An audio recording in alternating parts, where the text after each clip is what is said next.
In today's video, I'm going to show you how you can do a lookup in Excel based on multiple fields.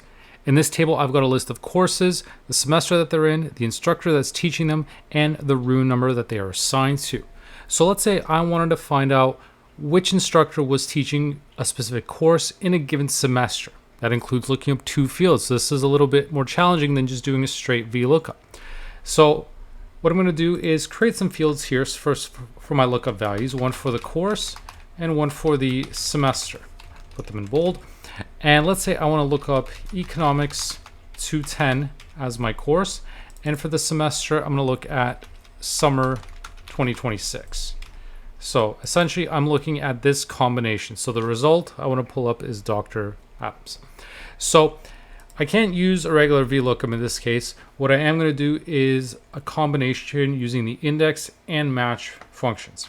So with the index function, I'm going to start by selecting that initial array that I'm going to pull the values from. So since I want to pull the instructors, I'm going to select that field. So I'm going to click on this field, make sure I've got the table selected and the field. So it's important to make sure that the ranges are consistent so that the row numbers are going to correspond to the right places in my data set.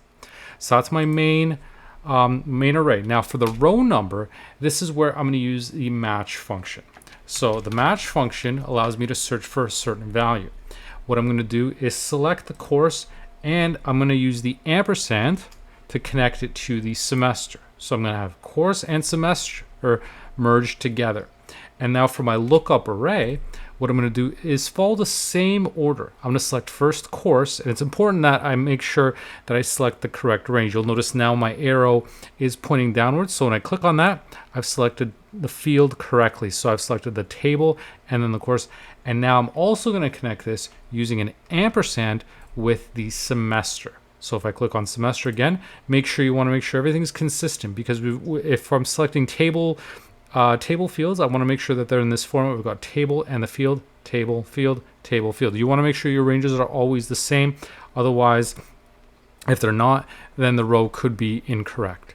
So the match type is going to be an exact match. So I'm going to type in 0 for an exact match. Close this out. And now for the column number, I'm going to set just 1, because for that array, I only selected a single column. So I can only select column 1. But this makes it easy because I don't have to count columns. It's just that single array. So I close this out, and now I get Dr. Adams, Econ 210, Summer 2026. We have another Econ 210 here for Fall 2025. So let's say I change this value to Fall 2025, and I get Dr. Allen. So as you can see, it works fine. Let's change it to Art 205 for the class, Art 205, and we get Professor Brown, which is correct.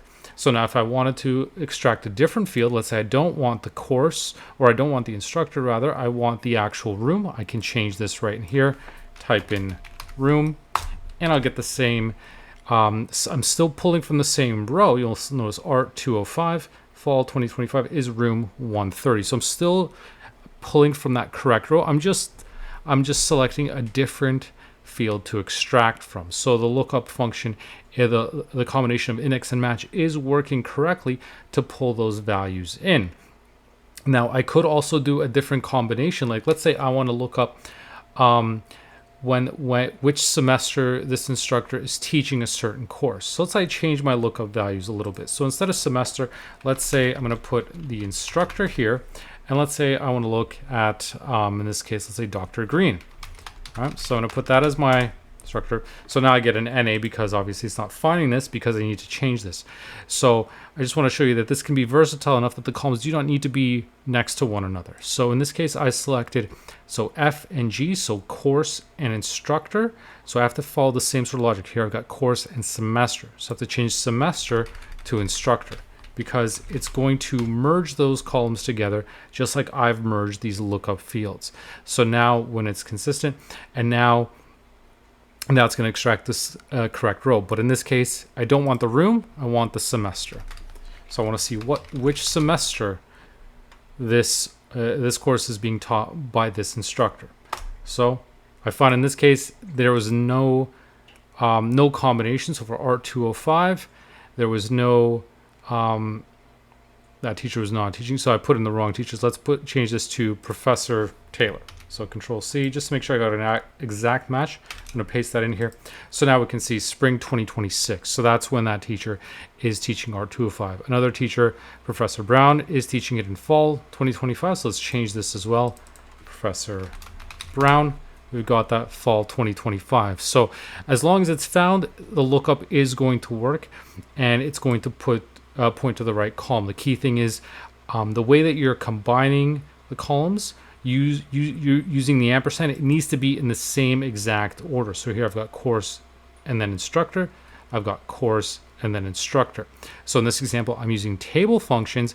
And so if you're doing it this way, the key thing to remember is make sure you're pulling it the exact same. We've got table, field, table, field, table, field. And just like with you're working with ranges, the ranges have to be identical. Otherwise, that row number is not going to compute correctly.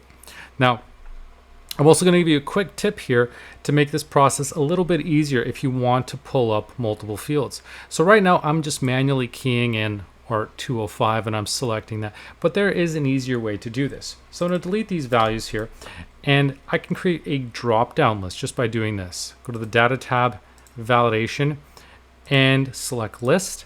And for my source, because I've set it up in a table, I can just select this, and again, wait for that arrow to turn black and point down.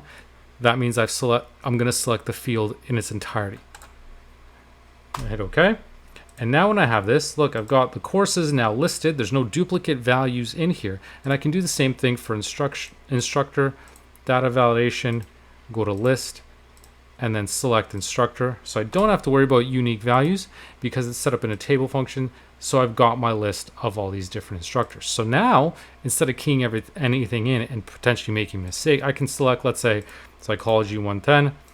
I'm not sure what combination, Psychology 110, Dr. Gray. So let's take a look if that is correct. Psychology 110, Dr. Gray, summer 2026. So this makes it a whole lot easier now to do a lookup based on different values without having to manually key them in, because the disadvantage of manually keying them in, you can make a mistake along the way, make a typo, and then your search doesn't work. So this is a really easy way to factor in multiple fields. And in this example, I only used two fields, but obviously you can add more just by adding that ampersand, as long as it follows in the same order. I wouldn't want to mix up F and G. I wouldn't want to mix up the course and instructor and then select instructor and then course, because it needs to be in the same order for those lookup values to be consistent and looking at those same combinations of columns. So that's how you can do lookups featuring multiple fields in Excel. I hope you learned something from this, and if you did like this video, please make sure to leave a like and subscribe for more like it. Thanks for watching.